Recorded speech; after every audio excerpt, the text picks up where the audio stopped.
Hey, Ricky. Hey, good morning.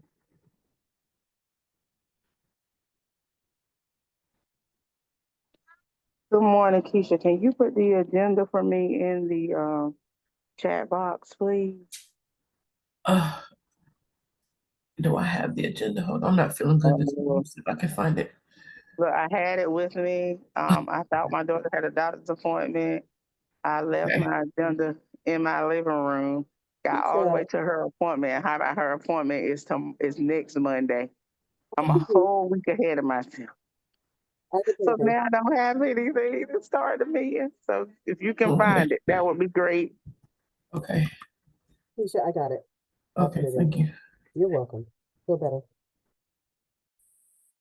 And just so y'all know, if I lose my signal, because I'm actually still in the hospital and I have to walk back to the parking deck, in the event that I lose, I'm gonna log back in, but somebody just needs to pick up wherever I may possibly drop off at.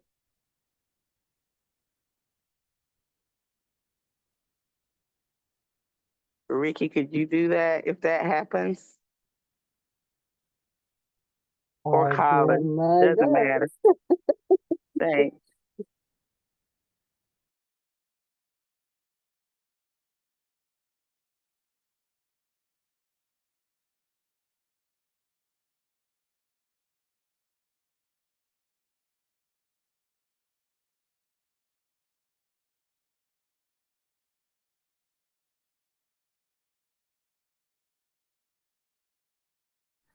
And Ricky, just so you know, people that come in after the agenda is put in the chat won't see it, so I'll just continuously drop it in as people arrive. So they'll have it. Good morning. Keisha, you can pin the agenda so it stays visible to everybody. Once you post it. Thank you.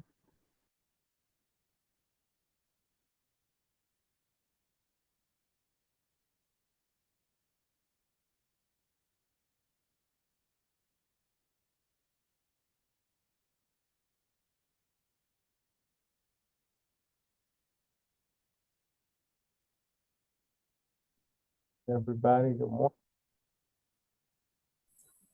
Good morning.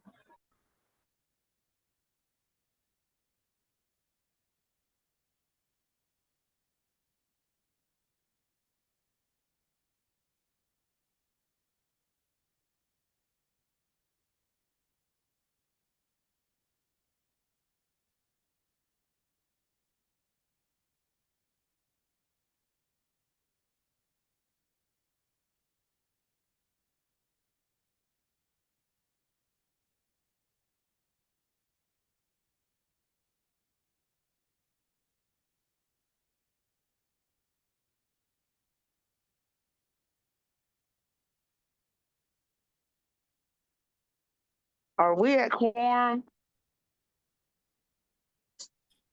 Not yet. 1 second. Okay. Good morning, all. We're not officially started yet, but I just want to let you know I may drop off. If I drop off, Ricky will like pick up where my voice leaves off. I am leaving the doctor's office. Thought my daughter had an appointment this morning, and I'm a whole week ahead of myself. So we are headed back to the car, and I may lose my signal in the elevator.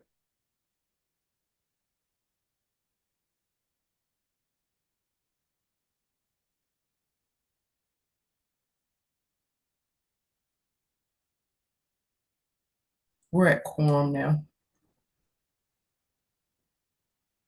Sheree, we have quorum. I'm here. Good morning, all. Good morning, Monday morning. I'm having a crazy morning. I may drop off just because I'm en route from the hospital for an appointment I was a whole week early for. But we will officially call the meeting to order at 10:32 a.m. And the first item on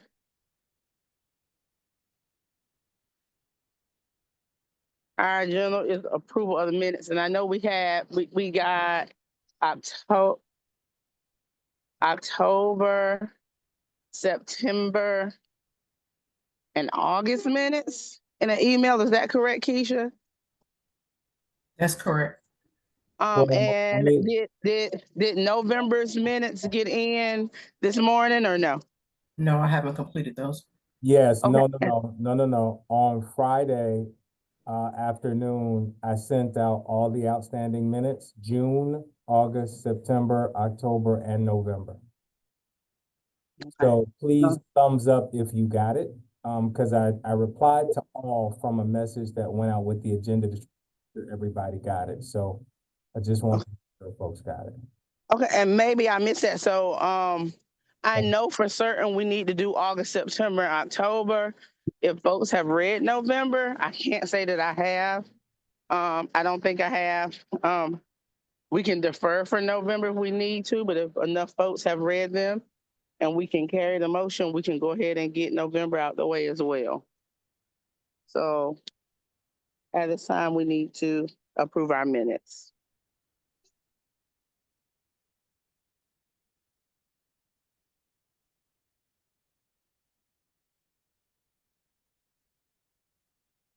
Is there a motion to approve?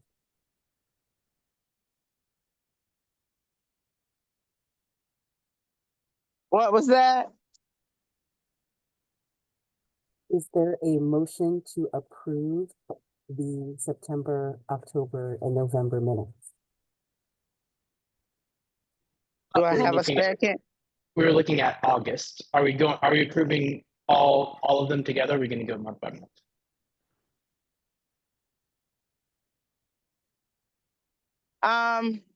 My hope is that we can approve all three, but if you guys want to break up month to month, in the event somebody hasn't been able to get through all of them, then we can do that as well. But I do have a active motion on the floor, so you guys advise me how you want to move forward. Let me just say there's also June that is not approved and would need to be approved as well. So if you just approve September, October, when you come back, you'll have to approve June and November and December.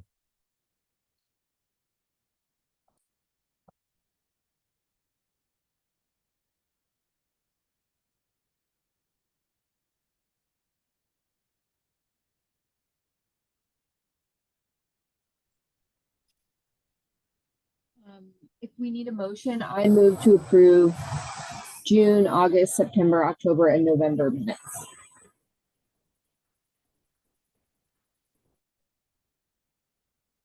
I have a motion. Do I have a, well, I thought we already had one. I'm sorry, you guys. Ricky, can you handle this part? Because I need to contain my daughter.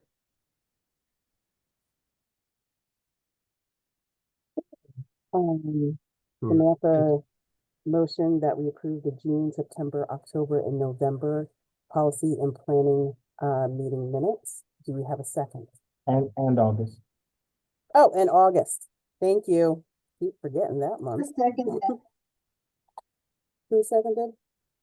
Abena. Hello, Abena. Thank you. Motion carries.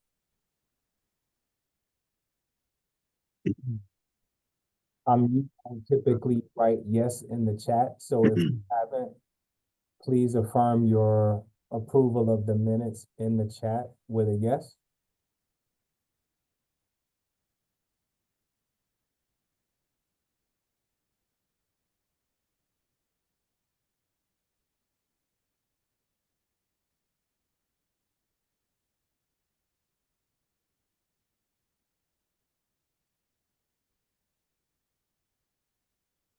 Thank you. I think that takes care of it. I think the motion carries.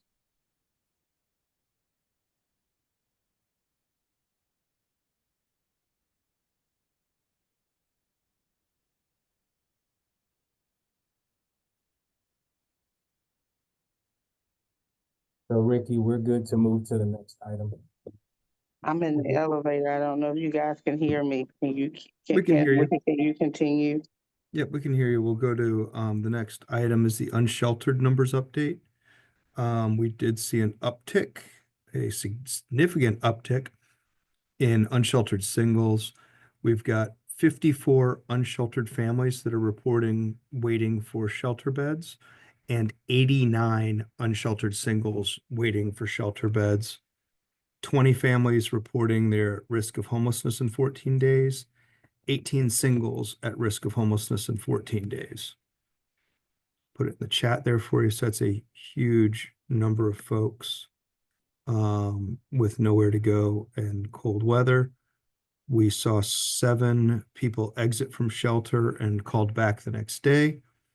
4 people who exited rescue mission who had not been in our system before calling in for assistance. We had 7 people call in from other counties, nobody calling from another country, and nobody that called in this week was unfit for shelter, and there was 1 travel diversion. And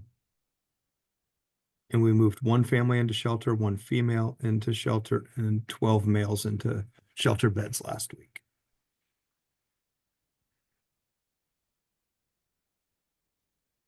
That's where we're on that. Do we have any idea why that significant jump happened the way it did? Any insights? I would have to ask, is Nicole Lamb on here? I don't know what's causing that jump. Other than it's getting chilly outside, I don't know if there was anything else that happened and people were looking for more. Well, I noticed that the single numbers last month were lower than they had traditionally been. Mm-hmm. And so I was curious about that. And so this number that you're reporting today kind of lines up to where we were seeing numbers at before. So I'm just curious to what happened in that little bit of time of a month or so.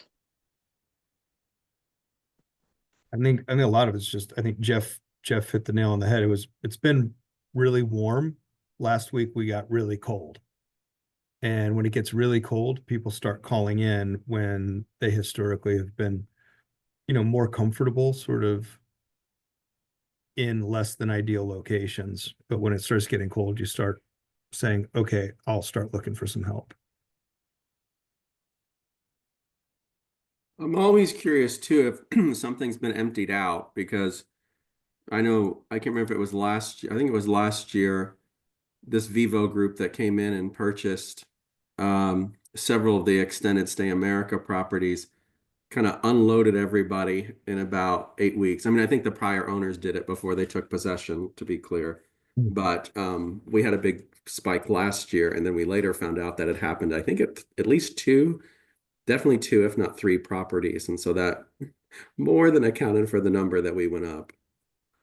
So we may just need to keep ears to the ground of shifts like that.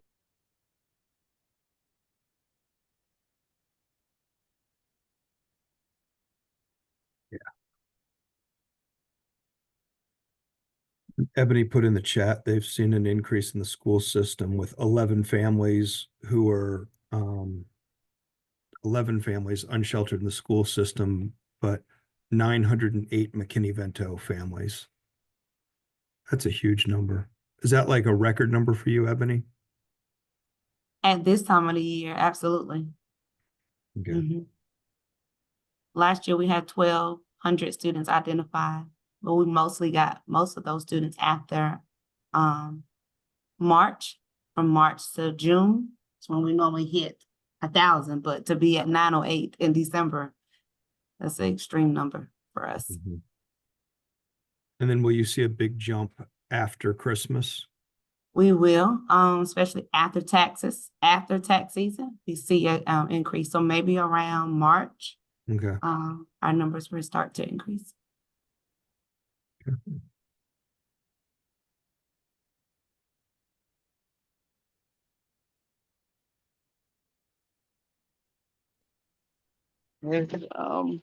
Wow, that's a lot. I'm very concerned. Because we're not making any progress at all at this point. We're just adding to the pile. Any additional comments? I don't know. Is Ms. Colleen on the call? I don't know if Central is seeing an increase of college age students that are identified or not. I am on the call. I don't have numbers, but I can get some and let you all know. Thank you very much.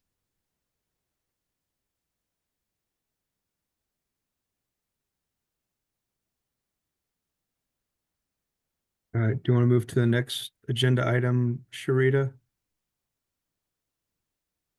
Yes, this is a discussion about the review of funding recommendations. And I think last month we asked staff to come back with some information for us. Is that correct, Colin? That is correct. And All right, are you ready? I am ready. And we sent the recommendation out with the minutes and wanted to sort of put some background into that recommendation that came to you for a total request of $2.4 million. This is based on the information the Policy and Planning Committee prioritized for us as a group. And if you remember, let me pull that up. So just sort of do a quick refresher. Give me a minute. Let me find the document.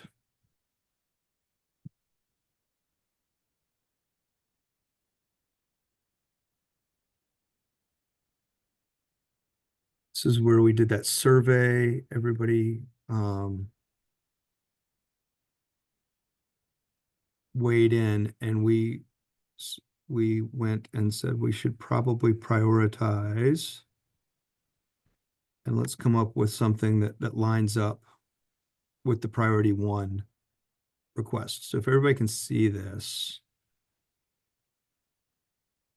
we took the survey results and said, if we're going to make a request, we do know a strategic plan has to happen, right? That has to happen. That's built into a CDD budget. This is a request to meet current priorities while we're working on the next stage long-term planning.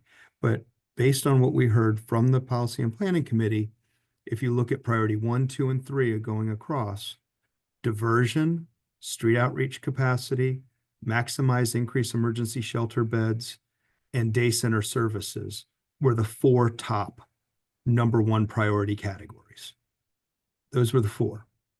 So as a homeless team, we said, okay, if these are the 4 top priorities for the Policy and Planning Committee, we need to figure out what can we do to meet those needs.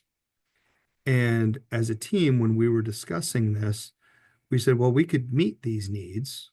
However, all this is going to do is create a backlog of people in those projects. You know, yes, diversion gets people to permanent housing, but if we focus resources on increasing shelter beds and day center. All right, so we got that in we this. Okay, I'm talking to myself. We don't have a way to get people to exit homelessness into permanent Whoever housing. it is, can you mute? Can you mute? We don't have a way to exit people from unsheltered homelessness to a permanent solution. So what we would do is just basically create a backlog of unsheltered people in these various categories.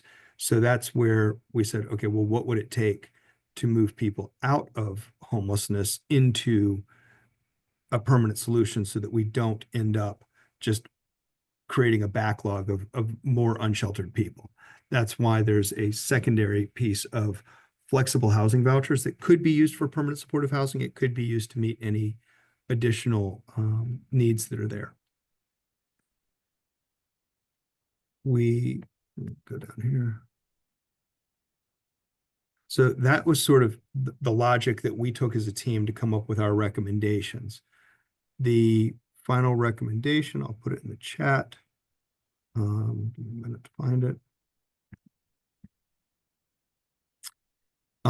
In the city and the county, typically when we ask for things, we've historically asked them to split funding equally. And it kind of gets dicey doing, in order for the city and county to enter into a joint contract, there has to be an interlocal agreement that has to be put in place first. That interlocal agreement sets the parameters in which the city provides money to the county or the county gives money to the city.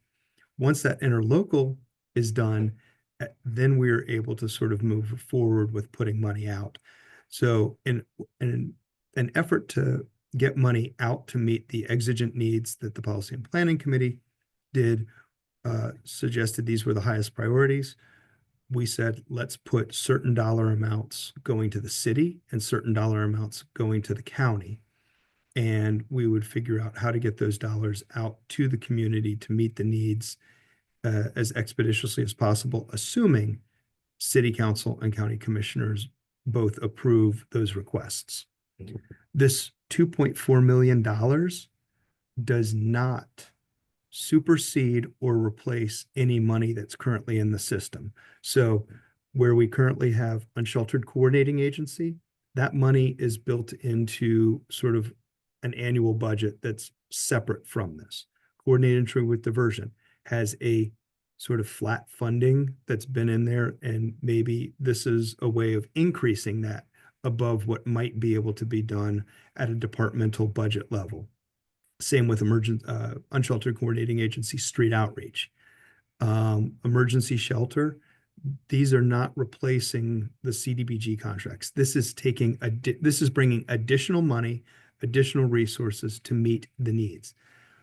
It's important for everybody on the call to know these dollars are not tied to any specific nonprofit entity or any specific existing program.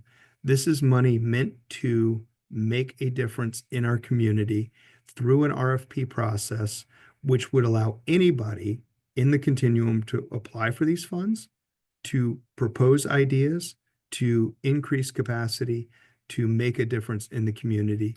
It doesn't have to be tied to an existing contract. So this is looking at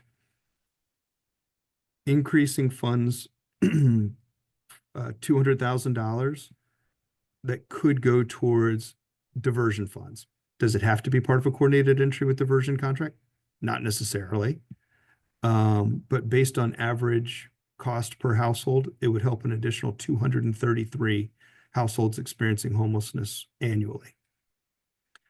Currently, the street outreach has we have an unsheltered coordinating agency that's responsible for street outreach and handling encampment responses. There are currently 5 staff when they're fully staffed, and they are currently managing 73 active encampments and needing to pause acceptance into street outreach case management. There's another 100 encampments that have been popping up. We've got people who are unsheltered that need some supportive services that we could be engaging with and helping to get connected to housing. So this would be a recommendation of $300,000 for additional street outreach. That $300,000 does not have to be tied to the unsheltered coordinating agency contract. This is a separate pot of street outreach money. Obviously, the street outreach workers in this would be coordinating with existing street outreach providers, including HART and Unsheltered Coordinating Agency. The thought here, we looked at our data and we've got people who are unsheltered and they've got nowhere to move. There were currently, when we put this recommendation together, there were 36 eligible people looking for permanent supportive housing. They were chronically homeless and met that definition. So the rate we currently are going, it would take us roughly 3 years to clear those 36 people into permanent supportive housing. We also know that while we're trying to move people into permanent supportive housing, there will be every month new people join that list. And some people who are on that list don't necessarily meet the HUD criteria of chronically homeless that would need this. So we as a team talked saying, you know, if we, and this should actually be 700,000, not 750, sorry about that.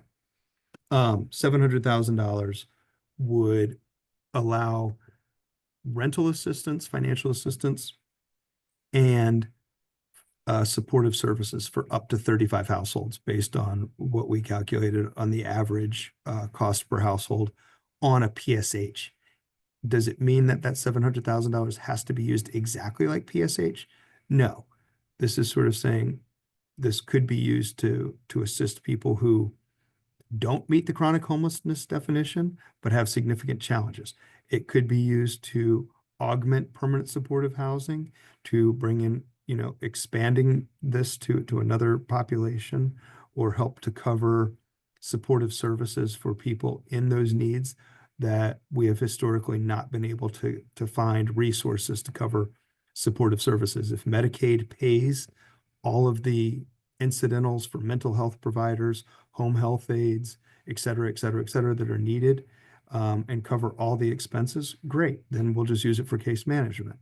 However, experience has said we've got gaps that sometimes people don't have Medicaid. Sometimes there's a gap until Medicaid can start covering services. So this would be a way of being able to cover things and get people the assistance they need until there is a more permanent long-term funding stream to cover that. That would be the $1.2 million that we're recommending the HSAC make the request to the city council to add an additional 1.2 million. Now, one of the other items was expanding emergency shelter and to provide day center services. Those were the two other pieces that were in that priority 1 category. We know that since the pandemic, we have 15 fewer beds for women and 18 fewer beds for men. And we're asking, we did not break up how much of that $1.2 million goes to each of those categories. That's something that, policy and planning can say, yeah, we want to put all 1.2 into one category, or split it 50-50, 70-40, 70-30, however we want to do that.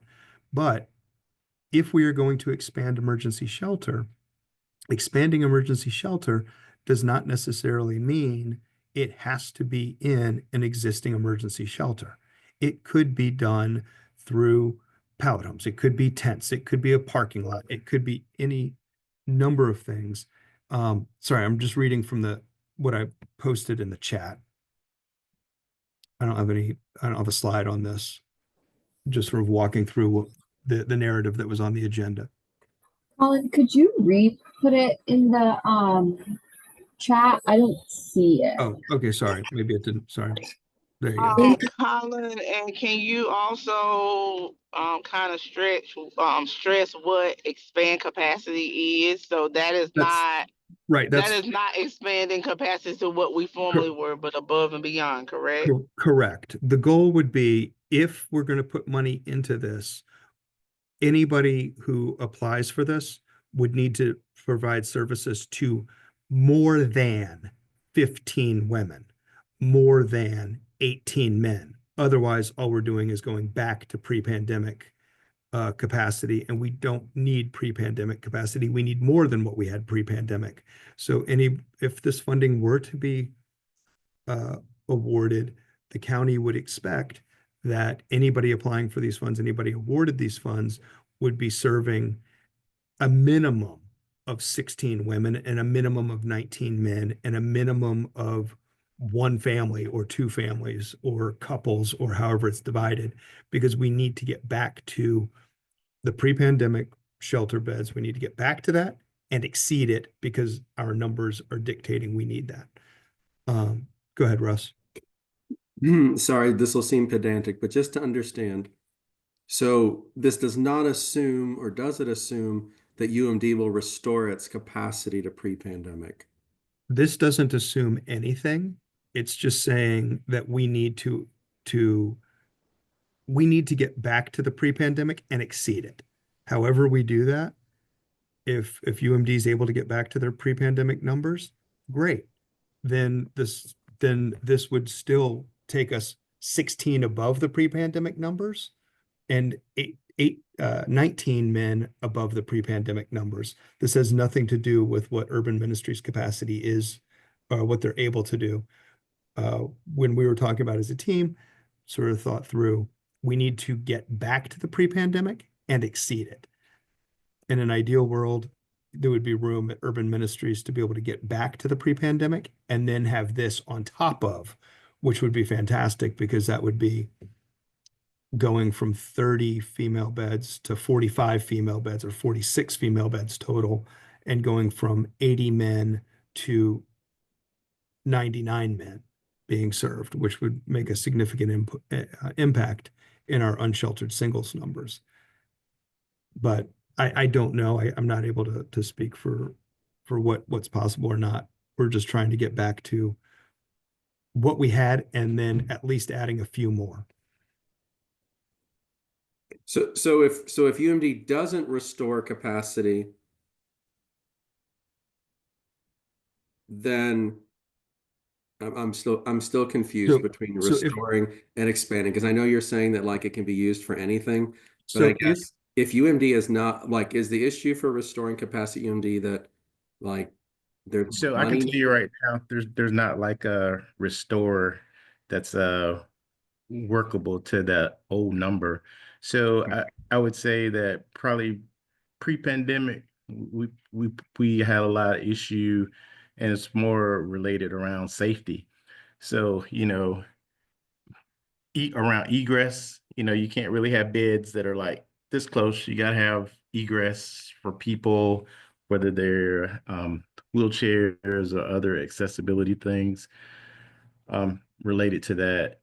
Also, that was an issue with us, especially on the women's side. Things were jammed super tight. Also, we probably were way over numbers as it relates to accommodations for toilets and showers and the number of people who were utilizing those things. So at this point, really, I would say we're sort of at a right size. We have recently gone from, I guess, moved up to add 12 more male beds that are added into that mixture. I think that's where the 18 numbers coming from that Colin's Correct. referencing at this point, but that's about all the additional creeping back toward the previous numbers that's able to happen with really looking at those safety needs of egress, and also just, I'm going to say, not trying to cram people in like sardines from a standpoint of really having we'll say socially social distance for people to be in the space comfortably without a lot of altercations and things that happen. But doesn't it mean more people have to stay outside? I think that's where we're here. So so to answer back to your question, Russ, the goal of this would be to, if we had 16 women, for instance, being served in emergency shelter, we would have a net increase of one extra woman being served compared to pre-pandemic. If we had 19 men being served, we would increase capacity by one man from pre-pandemic. Our goal is to get to go back and get above the pre-pandemic numbers by as many as we can go, because we clearly are seeing numbers of people.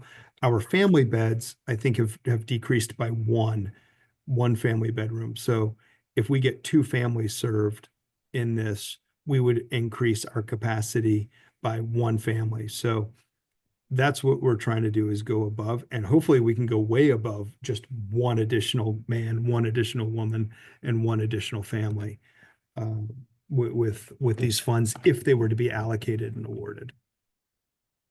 Sheldon, this is Shona from Urban Ministries. I wanted to actually add to what Sheldon was saying about the beds. So we also redid the dorm spaces. And so we had beds prior from 1980 that were 25 inches wide. And now we have your average bed that's 36 inches wide. So that did make a difference with the bedding as well.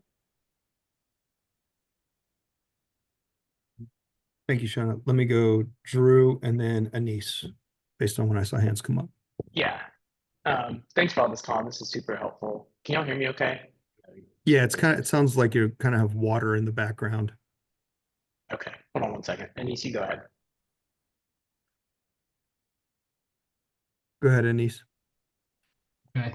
Thank you, Colin. This was really helpful. Thank you for the overview of these items. One of the things that I appreciate is how flexible the money could be in terms of its use and who could be using it. A question I had was just sort of like a broad framing question. The number of 2.4 million, I'm wondering where that number came from. It seems like it's just sort of, adding up, if we did this, and if we did this, we'd get 2.4 million. I was wondering if there's any other logic that sort of flowed into that particular number? That's a great question. Thanks, Denise. Yes, there was some logic of looking at it in terms of each year there are a lot of budget requests that are being made to city council and county commissioners. I don't know the total dollar amount that is sort of discretionary to be allocated to new staff, new projects, new innovations, new capital improvements. And we had to come up with a number because we've put out numbers from the HSAC of last year, I think it was $4.8 million request. The year before that, it was sort of like a laundry list of things that was well over $100 million worth of requests. And sort of what we've heard, what I've learned is we need to put forth a request that is, one, somewhat realistic and manageable. Let's say there's, maybe $20 million available across the system, and going in and asking for $20 million, it's not likely to be approved. And we also have to look at our system's experience in being able to absorb large amounts of money in short periods of time. And the ESG COVID funds, we had well over $2 million that came in, and that took us quite some time to be able to absorb, because it's one, city and county staff have to have capacity to do contracts. The nonprofit entities need time and capacity to increase capacity. They get the money and it's like, oh, here's $700,000 for permanent supportive housing or flexible housing vouchers and supportive services. Well, what supportive services do we need? Here's money for more street outreach. I got to hire street outreach people, but I can't start hiring that till I know I have a contract. So we were trying to put something together that would be reasonable and likely to be funded and not be like, scare everybody away. It would be something that within the system manageable, and we could scale up or down. That if city and county said, all right, hey, you know what? We're going to take this 2.4 and make it 4.8. Okay, well, we've got something that we could scale it up, and just know that it might take us longer to get all of that money spent. But this would be coming out of a 1-year allocation that would start July 1, and in theory, be spent sometime by June 30th or December 31st of 2026. So it's trying to figure out what could we do that would make a meaningful impact in the system and move the needle in a realistic way. So, and one thing that I'm grappling with here as I look through these, and I love that you sort of put, 200,000 to assist an additional 233 households. You have the street outreach, the extra 5 people to hopefully, the extra 4 people to hopefully reach another 100 encampments or so. You have 35 households served with 750,000. So I love that there's that sort of numeric association in each of those lines.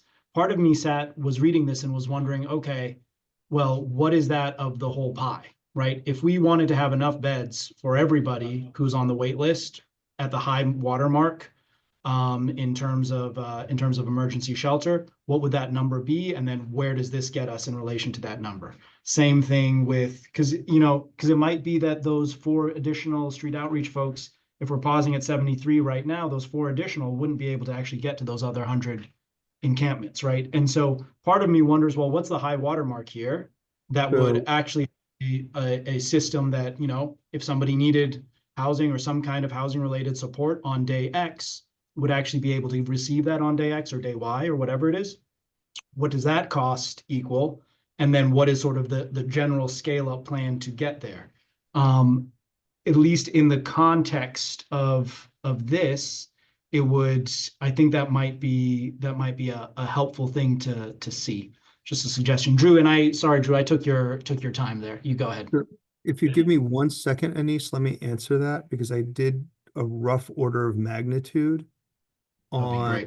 based on some data for a presentation tomorrow. If we were going to, at the time I put this presentation together, there were 50 families who were there were 50 families who were unsheltered and 17 singles who were unsheltered.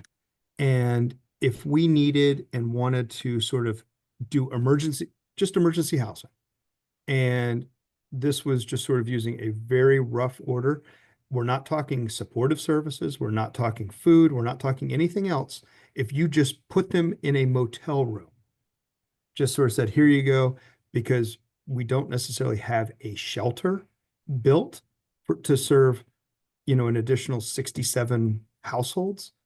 We were at $1.825 million to shelter families at a minimum. And that was just paying hotel rooms, and $620,000 for motel rooms only for 17 households.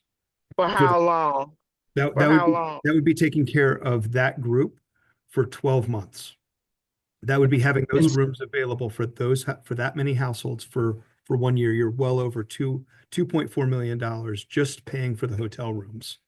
And even if you found a cheaper structure to put people in, you would still be at least that $2.4 million number with staffing and supportive services, food, etc.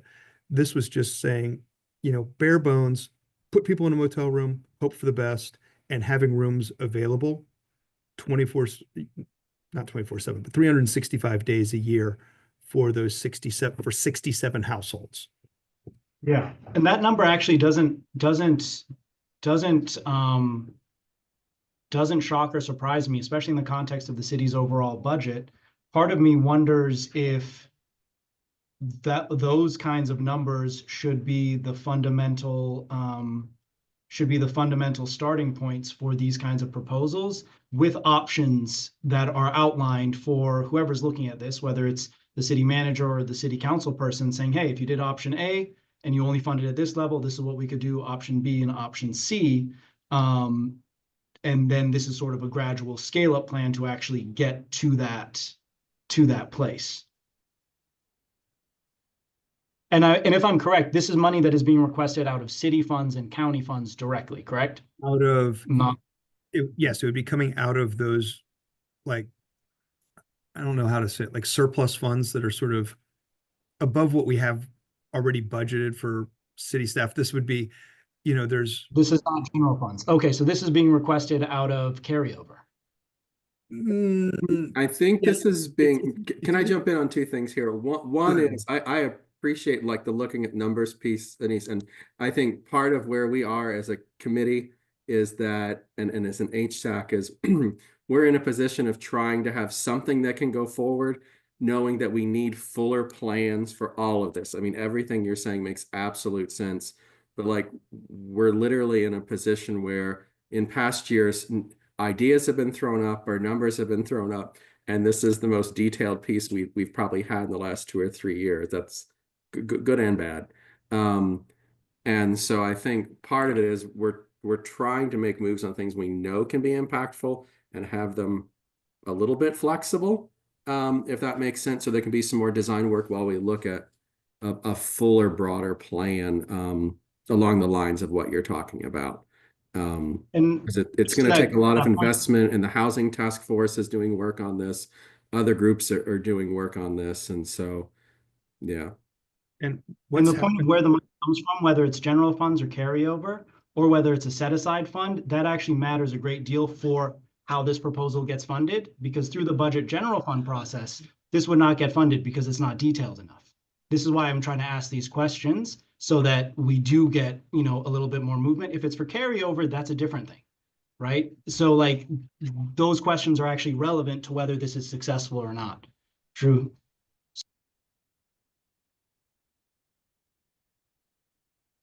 So go ahead, Drew. Yeah, I guess I just had a couple questions. I mean, somewhere along the same line, and then going back to some more clarifying questions about expanding shelter capacity. So I think one of the things I noticed too, and kind of to Anissa's point, is just the flexibility and then also just the number of projects that we're currently navigating. And so I think, Colin, I really appreciate the context that you're providing this morning. And I also think there's so many other projects and like so many acronyms that get thrown around, like community block grant, designated housing funds. Like, what does this come into, and like, how does this fit in? And so like, what RFPs are coming next year, and like, how can we strategically implement them together? And I think that would be helpful to know. So knowing that UCA, landlord engagement, HOPWA, things that we talked about, I think in the October meeting, and just knowing how this maps onto that. And so like just having some context around that would be helpful. So I don't know if policy and planning, if the lead agency, like if y'all can provide, here's what's coming along. And I mean, I know it's a bunch of different funding resources that require a ton of different reporting, and that y'all's team just has limited capacity based on the reporting requirements for all the different projects, whether it's federal, state. Like, I think that would just be helpful for, I would say, myself to know, and I think this committee to know, so that we have context for then like these specific budget proposals. That would have been really helpful for me to have, just again to like have more context to where all this fits in and like what's coming down the line next year and in the years to come. I do want to go back to the expanded emergency shelter capacity and just the way that that was worded on the agenda. And I 100% can understand like leaving it open for interpretation. I also think there was a lot of conversation in our October meeting about the prioritization, and through the housing task force, through the subcommittee, or through the working group that Ryan and I have been working on around alternative shelter, alternative non-congregate shelter settings. And I don't know if we want to, as a policy and planning group, like recommend specifically that priority would be given to pallets, to tents, to parking. Like, I know that was a conversation that we had in October. And so I think it just leaves a lot of room for interpretation, where if we're spending this time, whether it's in the pre-shelter work group that I know is meeting on Wednesday, and I think will be present at the joint task force or the joint city county meeting tomorrow, there's a lot of momentum and a lot of interest in doing pallets and doing safe parking and doing safe sleeping. I get why we would want the language to be intentionally vague and open for interpretation. I can also see the strength in specifically saying strategically, we see this as a good solution to expand shelter capacity. And so I thought that was a conversation that we had in October. And so I would just elevate that as something that I think we can be explicitly more clear about, if that's something that the group feels interested in. I don't know if that's a conversation for now, but I would bring that up for the group. Great question, Drew. And back to Anissa's question about which funding source is this coming out of? Is this carryover or general fund? That is not something that we as an HSAC are saying which funding source it's coming from. That is letting the city leadership and county leadership deciding which funding source is it best to come out of. This is not like a departmental request. This is kind of like through the, we would like money, and city and county need to decide which pot to pull from. And when we've done in the past, we've done a menu of options. We gave like $100 million $100 million request, which was everything from redesigned shelter, a non-congregate shelter, to rapid rehousing. There was a whole bunch of stuff on there. It was a menu. Pick which ones you want to fund. They did nothing. Then last year, community development, we put a departmental budget request through with very specific things, and it was not funded. So this is sort of a way of tailoring it down, making it a much more targeted piece to be able to find how to do this, and being able to explain that some of this could be funded in year one from carryover, but it's going to eventually need to be part of a general fund annual allocation. So whether or not they do it as a general fund from year one or use carryover, that's not really for us to decide what pot people want to pay it from, but it's sort of saying, here's what we need, here's how we can do this. Does that help? Very helpful. Thanks, Colin. Cool. Drew, on the piece where we talked about pallet homes, tents, sanctioned encampments, Safe parking, absolutely. And the 1.2 on emergency shelter capacity, those are all perfectly great ways of expanding shelter capacity. What we don't want to do is get it narrowed down to this money can only be done for safe parking or pallet home or sanctioned encampment or non-congregate hotel rooms. It's really, we need to serve at least this number of people in the most cost-effective way possible. So when an RFP goes out, we're expanding shelter capacity in this, and these are the deliverables. However people can meet it in the best way to provide the best service in the most cost-effective, safe manner and meet those needs is kind of where that goes in. And then policy and planning, when we start developing an RFP, if the funding is awarded, there could be sort of a prioritization given that if people want to say, oh, we want to fund this project over that project, you know, on a high level, we got to get people into some sort of temporary housing and move to permanent housing. What's the best, most cost-effective, safest way of doing that? You know, it comes down to an RFP piece. Does that help a little bit? Yeah, it does. I think, would you just mind speaking a little bit to the alphabet soup of DHS, community block grants, like RFP process, like if they're like, and I realize, you know, like timeline. Sure. So this funding request, before I get into that, there was a question that Russ had. We're not asking for a 3-year commitment, Russ. This is like an annual budget allocation. So we're asking for a 1-year commitment, but also putting an asterisk that this is going to need to be ongoing for most of it. Like, for instance, looking at this, you could potentially, let's assume all of this was funded. You potentially could scale back or cut street outreach capacity if there was no money in year 2. And you could, you know, cut back on diversion assistance. That just means more people wouldn't get helped, right?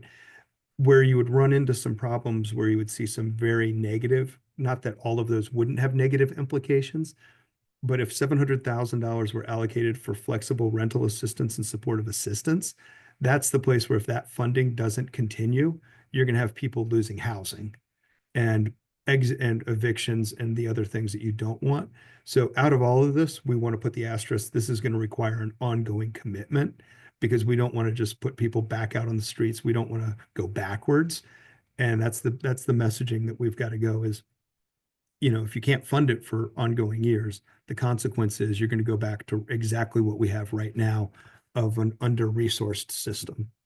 So then would you be in a situation where you're putting out an RFP to like scale up something for a year and not know?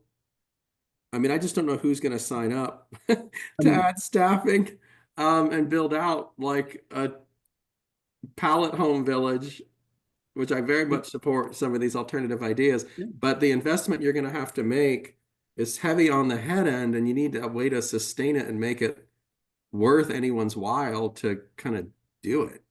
Completely agree. Other than like a parking lot or some of these things that are funds like the diversion funds, I mean, those you can pop up and pull down quick, but the others are all pretty intense. But that's the piece where in our request, this is a 1-year request with the explanation, this is going to need to be renewed annually. Otherwise, we're going to have difficulty actually implementing it. And it would need to be for some period of time. In that budget request, the Policy and Planning Committee could recommend that this would be a 1-year commitment with ongoing support from city and county resources to continue these pieces to meet the ongoing need. And we've got plenty of data to show that the need is not going to go away. So it would not be advantageous for city and county elected officials to be like, yeah, we're going to fund it for a year and then good luck. Because then all of the people who are served by this are just going to go right back to the numbers that we have now, which will be much higher a year from now. Because everybody in these different projects would all of a sudden become homeless again, on top of those who are already homeless. So yes, I think you're right. Asking for multiple years is a good idea. Go ahead, Sharita, and then I'll get to Drew's question on the alphabet soup. So what I would also say in this, I think how we design whatever projects we end up funding is also going to be very important. Like I imagine like if we had a pallet visit village, that we would use it as a transitional piece between emergency shelter to permanent housing. You know, like I just feel like we can design some ways, because what we don't want to do is like create these things and then we be stuck with those things forever as the solution. That's pretty much like what our PSH looks like now. We have to have some people we can fluidly move along the continuum, understanding that there are going to be some folks that just at baseline are just going to need it. So I feel like how we operationalize any of the projects that we end up funding, I think that's going to be important as well.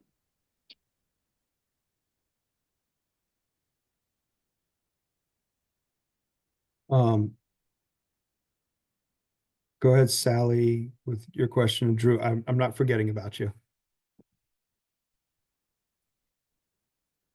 Could you say a little bit more about when you're asking county for funds, what is the city's involvement if the county agrees to that funding?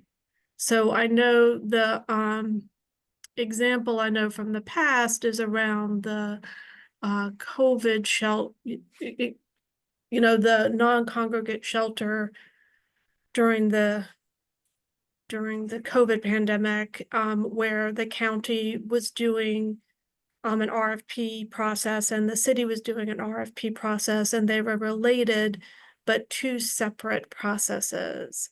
And the county has a process that's pretty different from the city processes. So I'm wondering if you could talk a little bit more about that.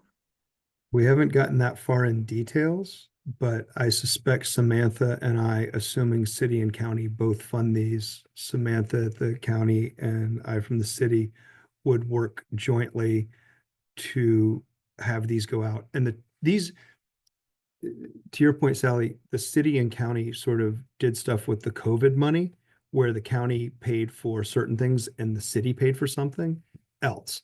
This is not going to be the same way.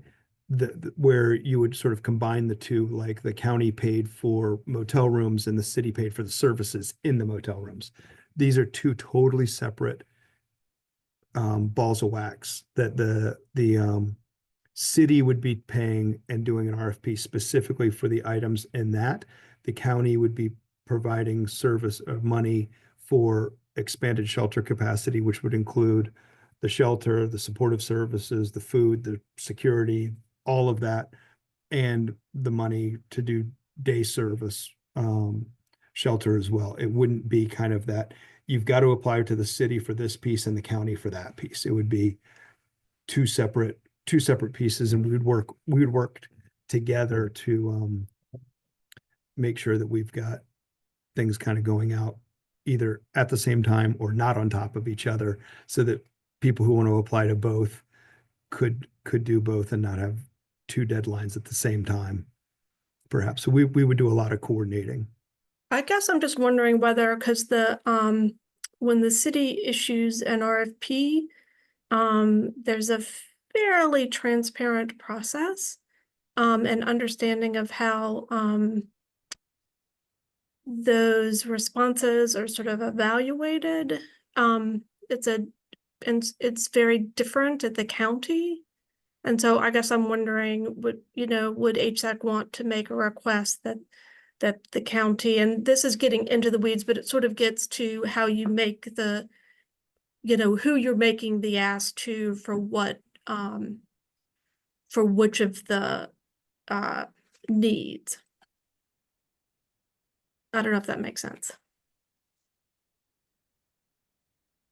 I'll defer. Samantha, do you want to weigh in on that, since it's more of a county question? Evaluating projects. Sure. So I guess I might be misunderstanding your question, Sally. Please feel free to chime in, but the gist of the question that I'm hearing is related to feeling that the county's RFP process or evaluation process wasn't as transparent, and whether the financial request should then be to the city instead of the county. Or could the county, follow a similarly transparent process as the city? Yeah, I mean, I know I'm not the grant administrator, but I know that having transparency is of high importance to him, and we do use a process that is, you know, legally sound and like checked by our legal department. But and you and I have talked, I've heard those concerns, and we will try to mitigate them as we move forward while also following our standards that are required by legal and things like that. Oh yeah, it's not to suggest that anything about the RFP process. I just think that there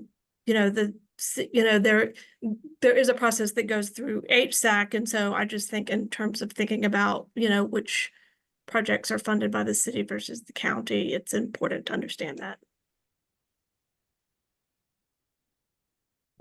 Back to Drew's question, these funds that we're talking about today are above and beyond what's planning to come out in RFP in early 2025, because we've got Unsheltered Coordinating Agency, which is street outreach and dealing with encampments on behalf of the city. That's a contract that is up for renewal and starting July 1. Those funds are made up of city dedicated housing funds, which is part of the community development's annual budget allocation. Then we've got coordinated entry with diversion.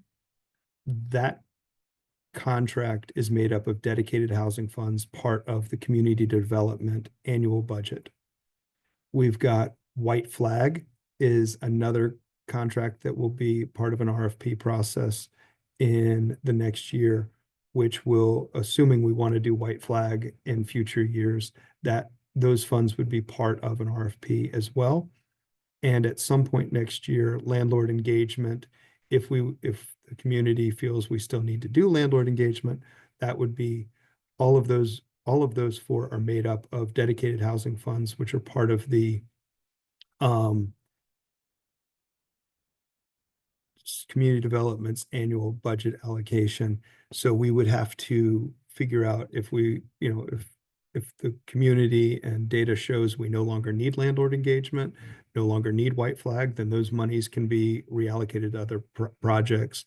If we don't want to do unsheltered coordinating agency is a little bit trickier due to an interlocal agreement where city and county have said this has to be done.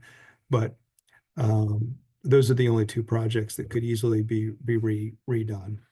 So we do need to determine whether or not policy and planning wants to make a recommendation on accepting this $2.4 million recommendation from community development to the HSAC for adoption at that December meeting, so that the letter can go forward by January. If we want to punt to January, the risk is we will be way behind the 8 ball, and we really don't want to be there. We want to be in at the very beginning of the budget kickoff season. So it's up to you, Madam Chair, if you'd like to take a motion for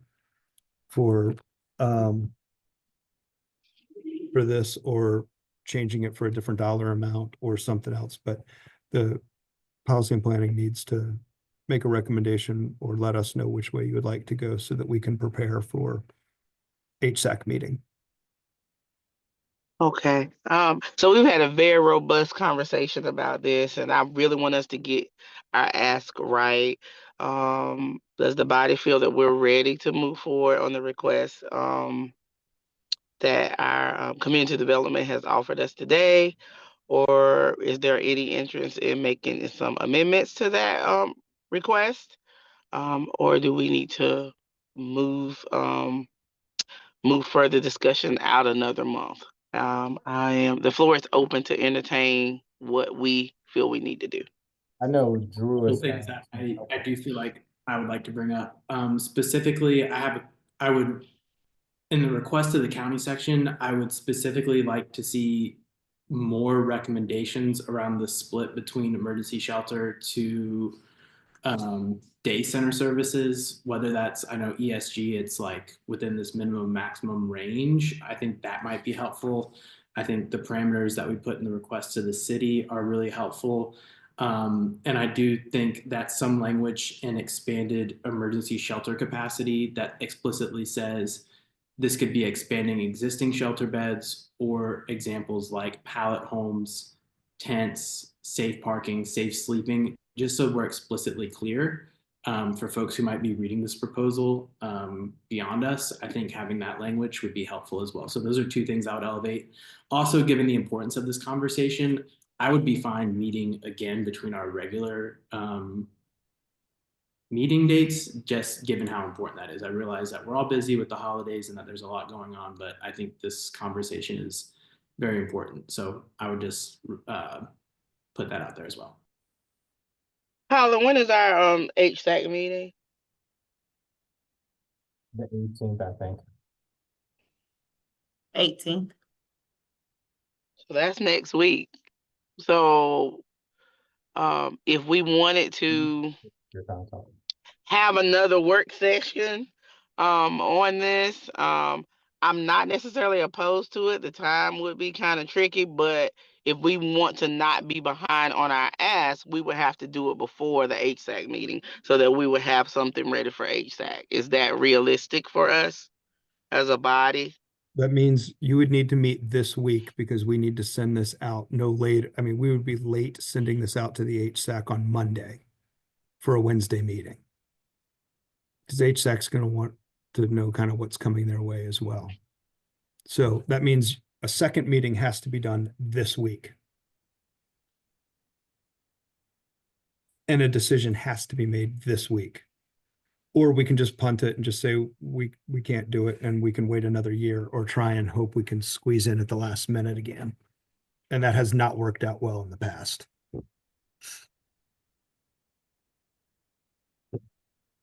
I think updating the language to include more description, I think that's definitely doable. Yep. Just to make sure folks who are reading it like understand the magnitude of what, you know, the flexibility in what we're asking. So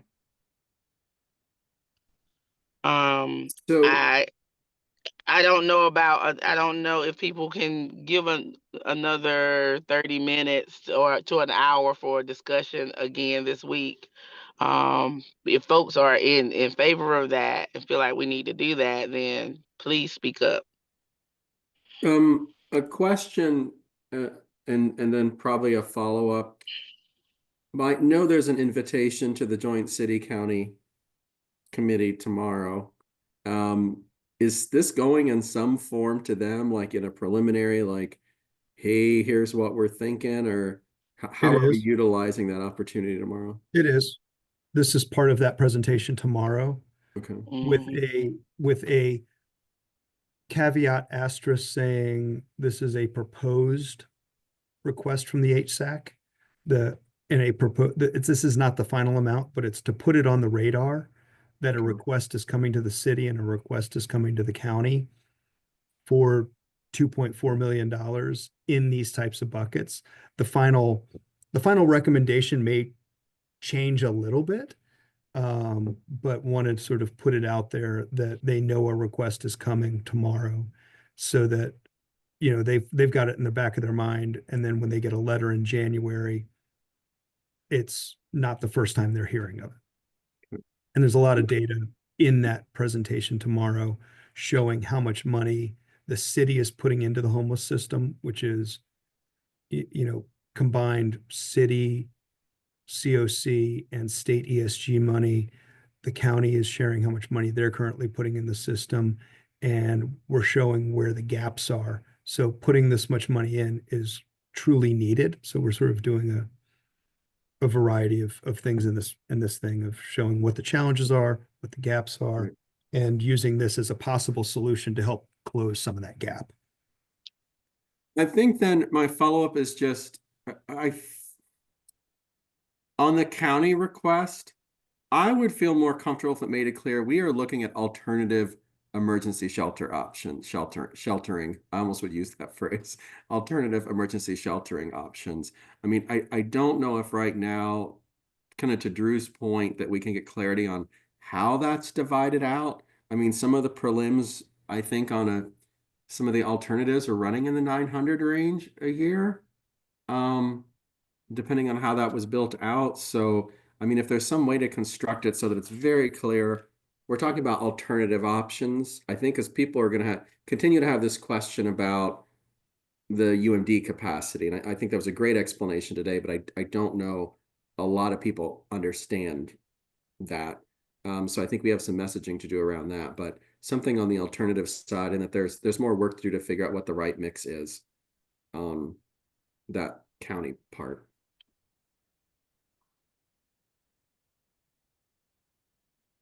Thanks, Russ. How would we like to proceed? Sheldon has his hand up too. Who?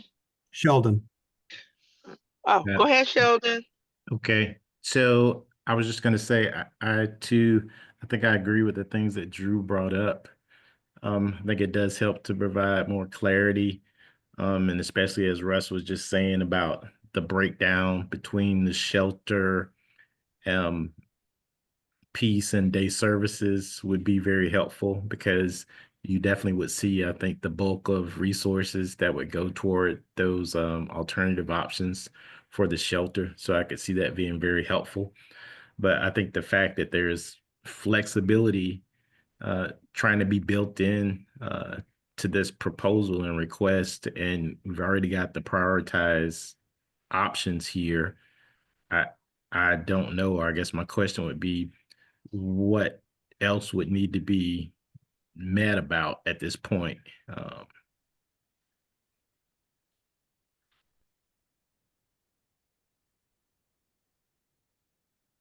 Hello? We can hear you. Okay. Sheldon froze on me. I don't know if he froze on anybody else. Yeah, I think that would be my question too. Like, what, other than the Was that no? language getting? No. Okay, has anyone in your household been diagnosed with any of the following medical Can you conditions? mute, please? Can you mute? I think that's Angela. Can you mute? Gotcha. If we met again, what would be the purpose of that? Could we just could community development make the updates to the language clearer to the body, and we can move forward, or no?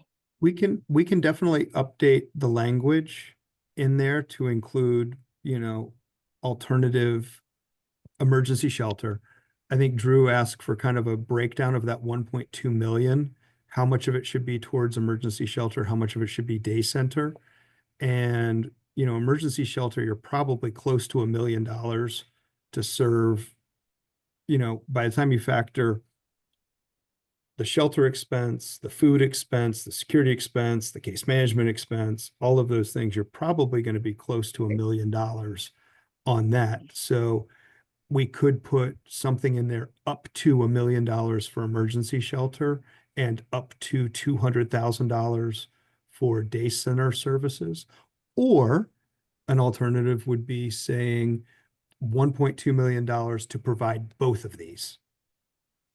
And somebody who might be able to find a way to do day center and expanded shelter in the same fashion. I don't know if it's possible or not. I don't know how you want to divide it up. That's why we as a team were like kind of thinking it could be, 900 to $1 million for shelter and $200,000 to $300,000 for day center. But is that the right breakdown? Or is there a way that it could just be, we have $1.2 million for day center and expanded capacity, and bring us a solution that meets these needs, and then have to figure out how to make it fit within that budget. And that's what we want. So I think we can be explicit. Sorry, Anise. I think if we say day services is a priority, then I think we can put a minimum dollar amount on that, Colin. I mean, that would be my suggestion. Or we just take it off the table. I don't know. I mean, my thought is I can appreciate how this group might see the flexibility in having open language in RFPs and language that is communicated to others, similar to going back to the language under the expanded emergency shelter piece. I'm afraid that others see this and say, okay, well, let's just completely do away with day center services if there's no recommendation on how it's divided, if we're not putting any percentages on it. And so I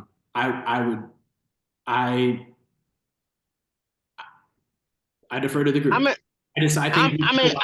in favor of the up to. I'm in favor of the up to a certain amount, as we have discussed. It sounds like 9 to $1 million with shelter, and somewhere between 2 and 3 for day services. I don't think that's a bad breakdown per se, as long as we feel like it's doable in those numbers. Given you only have $1.2 million, and it's been a minute since I've run emergency shelter, so I'll have to defer to the emergency shelter providers. I think $1 million, depending on how you carve it, would probably get you pretty close to getting that additional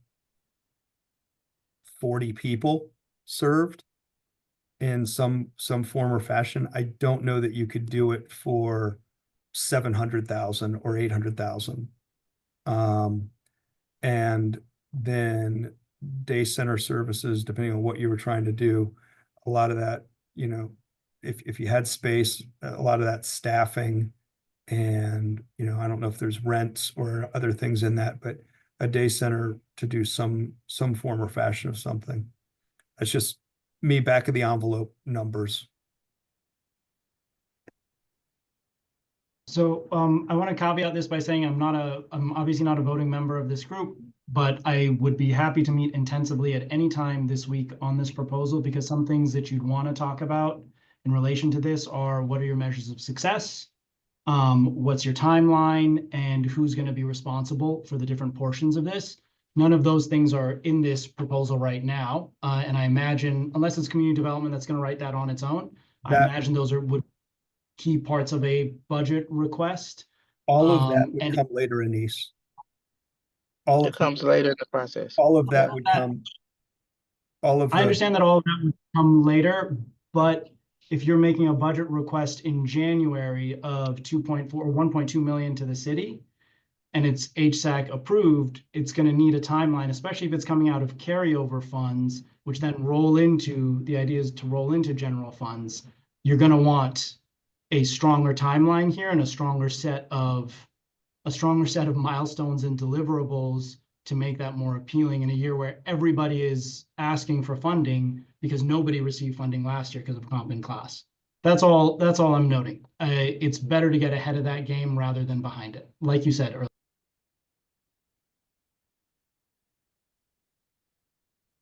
But again, not a voting member, so I will.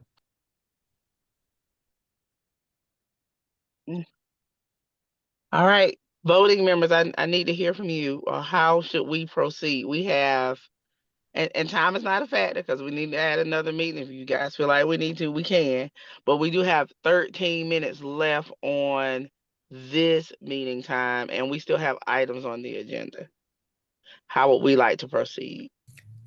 I'm sorry. I'm just now getting back on finishing up an intake. Give me a quick recap of what we're voting for.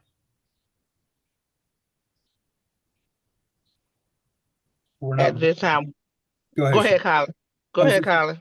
I was going to say, at this point, I think there needs to be either a vote to either have another meeting, which is going to be very difficult to do this week, or the second option would be to move forward with the request brought forth with the addition of emergency shelter may include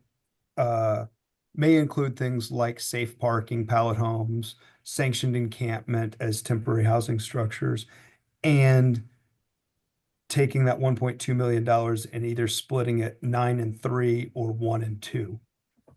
So I think that those are your two options that I see at this point. So And my question, my recommendation would be to move forward with a vote to sort of accept the recommendation and then land at either a $900,000 emergency shelter or $1 million emergency shelter with $200,000 or $300,000 going to day center services. so are there other providers involved in this? We're not talking about where this money goes at this point, Angela. We're talking. Okay, because I would be a conflict of interest. Yeah, this would be just big dollars that would be available to go out in an RFP to meet exigent needs starting sometime after July 1st, 2025. Because the money that we're asking for would not be available until July 1st, 2025. So that's what we're talking about is $2.4 million coming into the system to meet a variety of needs starting July 1, 2025. 1.2 million from the city for expanding diversion money, expanded street outreach workers, and flexible financial assistance and supportive services for permanent housing. $1.2 million from the county for expanded emergency shelter and day center services. This hard because I know firsthand. I have people calling in crying, begging for places to stay, and we have nothing, no diversion, anything. And I also know the extent of how much shelter we need. No, we need bigger shelter, more shelter. We been on the board of urban ministry years ago. They talked about day center then. All of it's needed, so I don't know what to do. But I know it's a big need. And we're asking for money to do all of it. And not enough to cover everything, but enough to make Right. it. Okay. So there's no needing to prioritize it. It's asking for some money to do all of it. Okay. So I'm gonna break down the questions. Does the body want to have another meeting? I feel comfortable accepting as it is with the recommendation of providing more detail with expanded emergency shelter and giving some breakdown between the two. And Madam Chair, both Abner and Sheldon have their hands up and have had. Oh, I can't. I'm sorry. I can't see. No, that's fine. I'm just making sure. You know. I don't know who's first. Sheldon was first. Okay, Sheldon. I was just gonna say I definitely agree with moving forward, and I think the 1 million and the 200,000 should be the breakdown. Thank you, Sheldon. Abner. Thank you, Colin, for putting that together. It was really helpful in this discussion. And Sharita, I would like to see if we could have like an emergency meeting this month. I don't know if that's, if that's possible. I like the breakdown that we already have, and if we could break it down even more, but I also would appreciate seeing what it would look like if we increase the numbers. I think if we left it as is, we're putting Band-Aids on some of the issues and concerns. But if we said, that if we doubled everything, how would that break down? And if we could do it this month and then still present it to council in January, is that possible?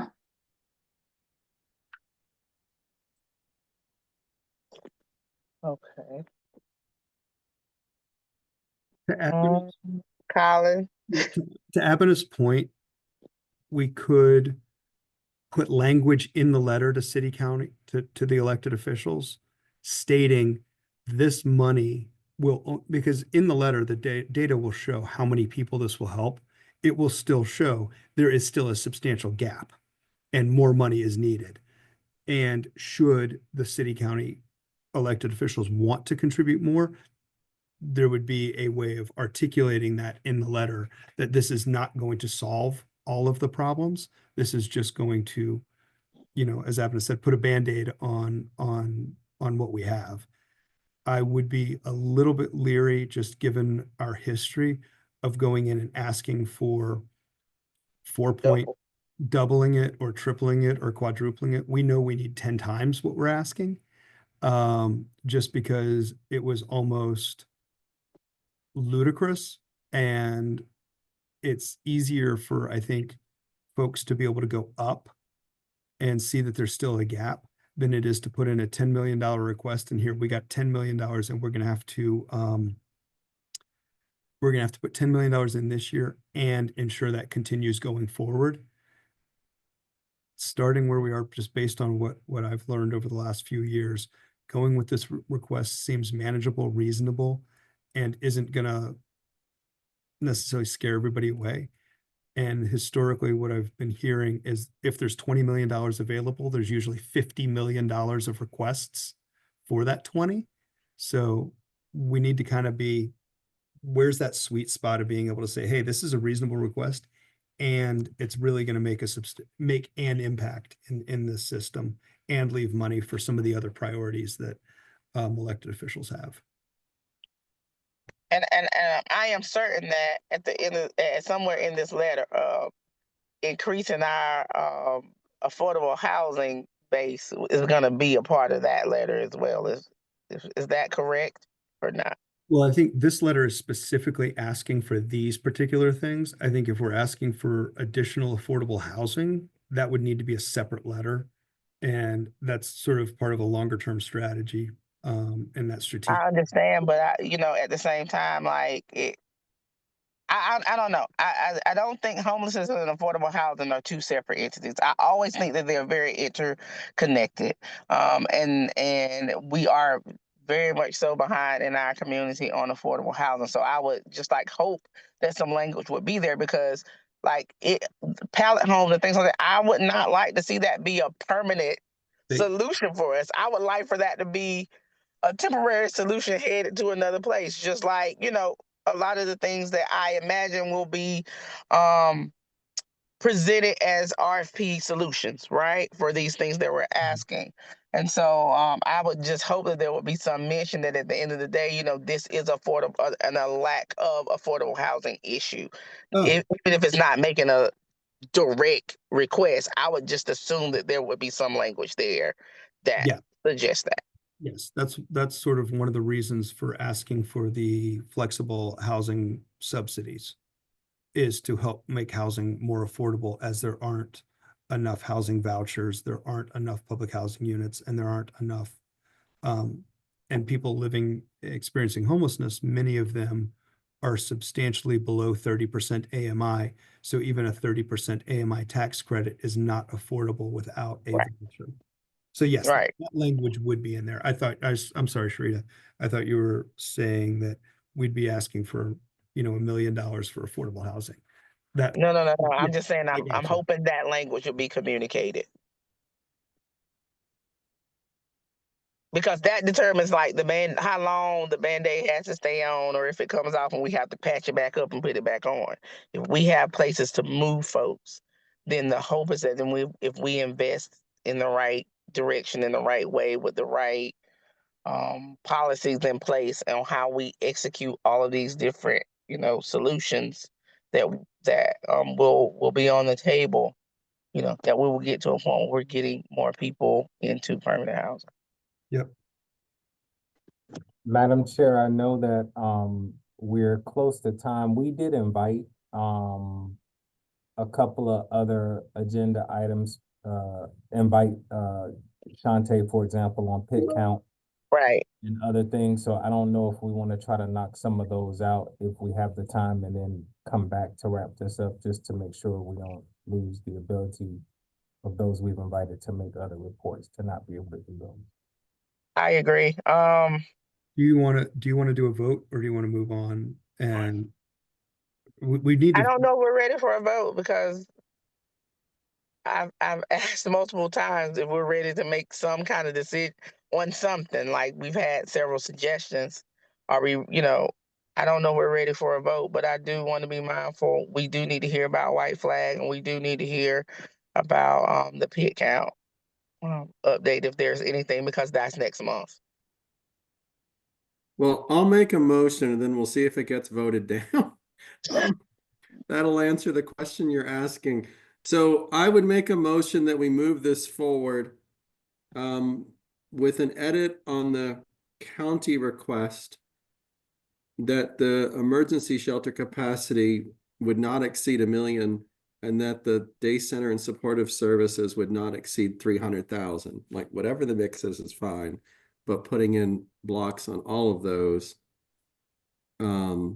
that we move these forward with the understanding that we need to do further work and detail in this before it's officially requested, but at least to say we're going the right direction. We think we're going the right direction and just need to get some more details in there. So I'll put that out there.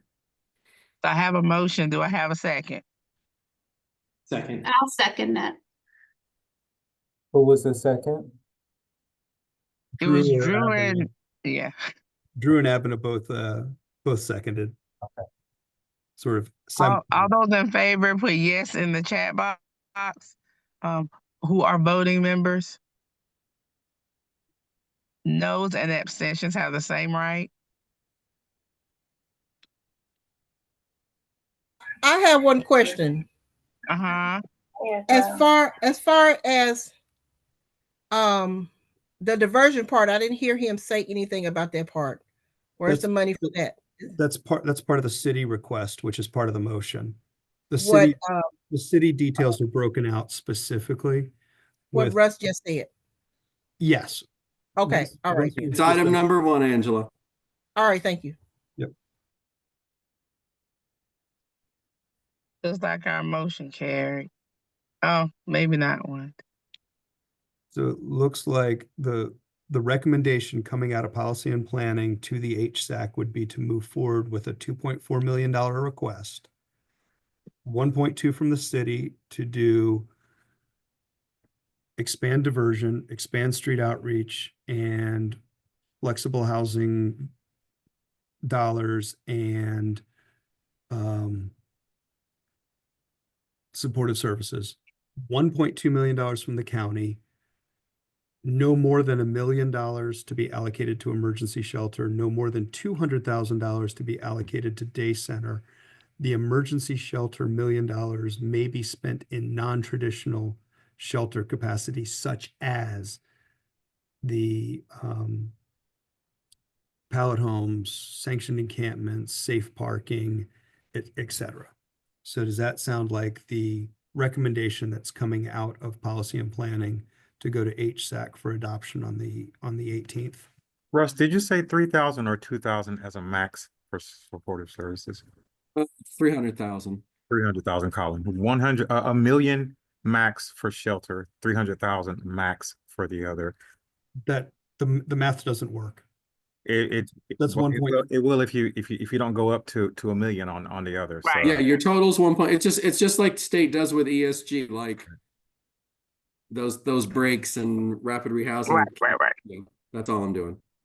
Right, but if you're promising up to $300,000 on one and up to $1 million on the other, and somebody comes in at 300,000. Well, I'm not promising. I'm saying that we don't have clarity today on how much it needs to be in each. So okay, the total will be 1.2 million with up to 300 for one and up to 1 million for the other. But somebody will not got to make the exceed math. 1.2. Right. Okay. All right, I can make that work. Okay. Okay. All right, got a motion. Thank you all. We will make that happen and put that into a document to send out to the full HSAC for review. I know some people have to leave, but we do have Shantae here, right? And Drew, we would love to hear an update if you have time on White Flag. And I think the last item on our agenda is just to remind folks about the homeless vigil on Saturday, the 21st at 6 p.m. at Durham Central Park. Is that correct, Anthony? Yes, remind and invite you all to it. All right. So, Drew, would you like to just give us a quick update? Do you have I'm happy time to do that? Yeah, I'm happy to. So as mentioned at the beginning of the meeting, weather's been relatively mild so far this fall/winter. Email just went out this morning. Please email me directly if you aren't receiving your emails. Ebony, I personally verified you got the one that went out this morning. We're going to do a block of White Flag nights at Yates Baptist Church. So on nights when it's 32 degrees or 35 with precipitation, We're going to do 20 mats on the floor at Yates Baptist Church. We sent out an email this morning to the COC. Thanks to Jeff and Keisha and their entire team for getting that out to everyone. Check-in will be from 7 to 8:30 at Yates. As a reminder, we are not the only folks that are doing White Flag. UMD and FMF graciously also step up. UMD is doing 12 males and 4 female overflows. You need to call into Entry Point Durham to be referred there. Families Moving Forward is doing 4 overflow rooms. You need to call into Entry Point Durham to be referred to FMF. While you do not need a referral to show up at Open Table Shelter at Yates Baptist Church, you still need to call Entry Point. So call Entry Point, call Entry Point, call Entry Point, but you do not need a referral to show up. So plenty of other information that can be found in the email regarding logistics, but every Monday is our plan to send that out. Just again, an update for this week. It looks like it'll be Wednesday, Thursday, Friday. It looks like it'll be chilly. We have a very brief reprieve at the beginning of this week before it cools off again. Over Christmas, we'll do a block of hotel rooms just because it's going to be hard to staff at a church specifically that'll be hosting holidays, right around Christmas and New Year's. But then immediately before and after, we will be back at Yates again doing 20 beds. And again, keep an eye out for those COC-wide emails.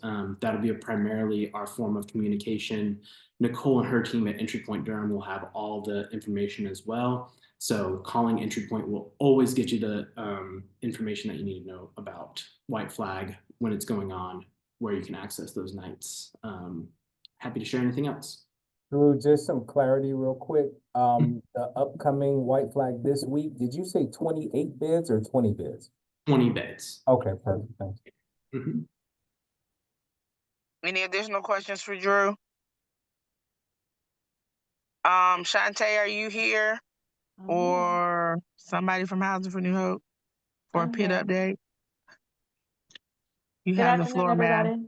Can you hear me? Yes. Okay, perfect. Good afternoon, everybody. So just a reminder that the point in time count is on Monday, January 27th. We are still working on the location, but likely the downtown Durham Bulls Stadium this year. We should be wrapping up, finalizing that location, hopefully this week. If it hasn't already, Russ is working on that. We are going to continue using the Counting Us app for the night of the count, and we're going to use that for the registration for the point in time count.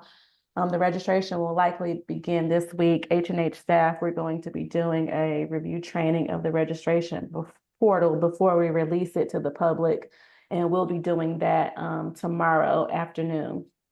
Also, just a reminder, if you plan on participating in the point in time count, you must register for a training. We have already set up those training dates, and when you go on to the Counting Us app to register, those training dates are listed, but just so you're aware, they are on Tuesday, January 7th. We have a Saturday training, January 11th, Wednesday, January 15th, and Tuesday, January 21st. And they alternate between morning, afternoon, and on the Saturday, it's at 11, I believe. This year, we focused on kind of breaking down the planning process into subcommittees. So some of the committees have not met yet. The youth committee is the one that hasn't met yet, but they are meeting this afternoon. And one of the things that they were talking about or kind of thought about was to do like an event for the youth population, maybe at like a community center or the downtown Y if possible, and doing something with vision care. And that was a suggestion from the Life Skills group. We also have a marginalized group committee, which includes seniors, LGBTQ, and Hispanic populations. Both the LGBTQ Center and Durham Center for Senior Living will train the staff there, and they'll conduct surveys throughout that week as people experiencing homelessness are encountered there. They don't get a lot of unsheltered folks, so they'll just be able to do the training as they appear. For the parking lot group, they are identifying ways to incentivize vehicles to come to an event. They met with some leadership at DCIA, which is Durham Congregations in Action, to potentially partner with some of the congregations to allow families to stay overnight. And they're continuing to explore that option. And then we have a behavioral health group or subcommittee, and that includes heart, NC harm reduction. And they are going to be training their staff to do surveys during regular outreach. The heart team will also come out the night of pit count and serve in that capacity as well. And they are actually meeting again tomorrow. So we are rocking and rolling, and we hope to see you there on January 27th. Will we get an email blast about all of these details, Shante? Yes, all of that should come out this week for registration. So like I said earlier, we are just doing like a refresher training on this registration portal for the Counting Us app. Last year was the first time we used it, and this year we had some additional questions. So we're going to do that tomorrow, and then after that, we should have the link and everything ready to go. Thank you so much. Anybody else have any questions? All right, I left one thing off the agenda, and I don't know, Colin, how detailed this update is for the Forever Home Durham work, the brief update. There's not a whole lot of detail in that. It was just, we didn't want you to think that we had dropped the ball on it. We've got our compliance team and our multifamily team working on pulling together a much more complete, cohesive list of what's in the pipeline, of what will be available, when things will be available, and how to get connected to units, and working out details with which units will have priority. So we're hoping to bring something back to everybody in January. So we just didn't want it to fall off the radar and think you all had like made a request and we weren't working on it. Thanks so much. Got it. We are at 12:10, and I thank most of you for staying on so we can get through all of these things. We will look forward to that update on the Forever Home work in January in a more robust way. You guys have a great week. Thanks. Hold on. This is Angela. I do apologize for not being able to get those minutes done. They were sent to me late in the weekend. Later in the week. I have classes in the evening, and then I had a board meeting late last week, and then I had to go out of town for a ministers conference. So I do apologize for that. So Thank you, Angela. They're all caught up. So the oh, you did it. Oh, thank you, sweetie. all of them. Oh, thank you so much. You're the best. All right. Everybody be blessed. All right. Have a great week, you guys. Bye-bye. Bye.